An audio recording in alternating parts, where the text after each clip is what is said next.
একজন ক্রিকেটার যদি ৪৫ ডিগ্রি কোণে বলকে মারতে পারে তাহলে বলটি সর্বোচ্চ দূরত্বে গিয়ে পৌঁছাবে। কিন্তু যদি ৪৫ থেকে বেশি কোণে নিক্ষেপ করে তাহলে দেখা যাবে যে বলটি খুব উপরে উঠলেও খুব বেশি দূরে যাবে না। এমনকি ৪৫ থেকে কম কোণে বলটিকে মারলেও বলটি খুব কাছে গিয়ে মাটিতে পড়বে।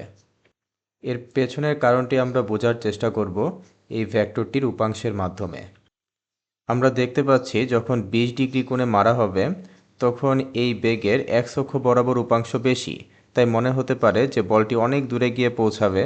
কিন্তু একই সাথে ওয়াই অক্ষ বরাবর উপাংশ কম হওয়ায় বলটি বেশিক্ষণ শূন্যে ভাসতে পারবে না এবং তার জন্য খুব তাড়াতাড়ি মাটিতে গিয়ে পৌঁছাবে।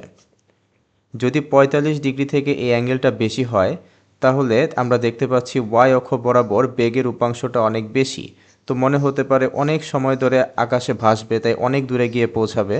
কিন্তু সাথে সাথে দেখতে হবে যে এক্স অক্ষ বরাবর উপাংশটা কম হওয়ায় অনেক উপরে উঠলেও সে খুব তাড়াতাড়ি অনেক উপরে উঠলেও সে বেশি দূর সামনে যেতে পারবে না।